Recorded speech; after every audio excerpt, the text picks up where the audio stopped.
السلام عليكم ومرحبا بكم معايا في القناه. كنتمنى تكونوا بخير على خير وانتم كتشاهدوا هذا الفيديو اليوم اللي جبت لكم هذا القفيط اللي كيحمق روعه روعه. اللي بغات تخيط لعروسه ولا نفيسه ولا اللي بغات تخيط موديل درامدا، هذا الموديل كنصحكم به، كيجي الصراحه انيق انيق انيق وكيجي روعه. تبعوا الفيديو حتى الاخير باش تشوفوا الموديل كامل بالتفاصيل ديالو كاملين. واذا كنتي اول مره كتشاهدي هذا الفيديو مرحبا بك، ما تنسيش انك تهبطي دابا وتشتركي في القناه وتخلي لي واحد اللايك وكتب لي التعليق، عطيني الراي ديالك في هذا الموديل كيفاش جا.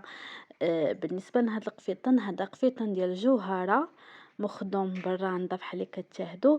كيجي دو بياس، كيجي بياس الاوليه وبياس الثانيه يعني على شكل لبسه.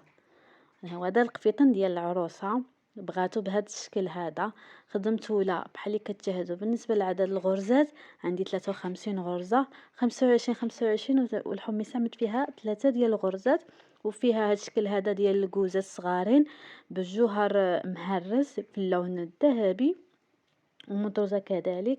بالنسبه للعنق بحال اللي كتشاهدوا، انا مولاتها طلبت مني انه العنق يكون على شكل في، وتا هو 25 غرزة، يعني كملت الزواقة بحال اللي كتشاهدوا. وبالنسبة للضرس ديال جوج، درس جوج عادي لان مبغيتش نعمل شي درس كبير حيت لان اصلا الخدمة كبيرة.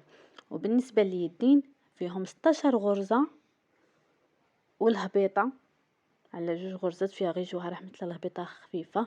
قلت لكم بالنسبة للكمام اليدين فيهم 16 غرزة، مثل الكوزة حتى هي بحال هكا صغيرة باش كتواتى مع هذا الموديل هذا، سواء التحتاني سواء الفوقاني بجوج بهم بحال بحال.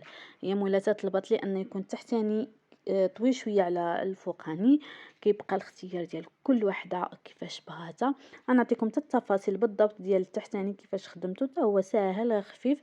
اذا بغيتوني نقول لكم الثمن ديال هذا الموديل هذا شحال كيتخدم كتبوها لي في التعاليق، او لا تدخلوا عندي بحال قلت لكم على الصفحه ديالي ديال الفيسبوك اللي هي خياطه الراندا بطنجه، كتبوها باللغه العربيه.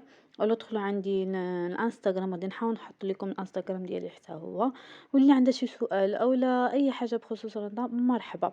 بالنسبه للافتتاحات عملت لها الدرس ديال جوج حتى هو، والبياسه ضروري كتكون فينيه بكل شيء مسرج ما يبقاش يبان.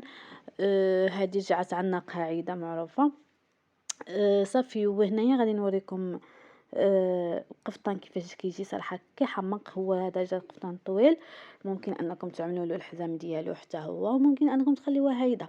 بالنسبه للتحتاني عملت بحال العدد اليدين من 16 غرزه، وعملت الطوق حتى هو فيه 16 غرزه. غير هو الطوق انا هبط فقط 15 سنتيم، ما عملتش الطوق ديال 40 سنتيم بحال اللي كنعملو دائما. العنق جا داير فتحه في الظهر كما بغات مولاتها. صافي. واليدين بحال اللي وريت لكم حتى هما بحالو بحال الفوقاني كيبقاو بحال بحال.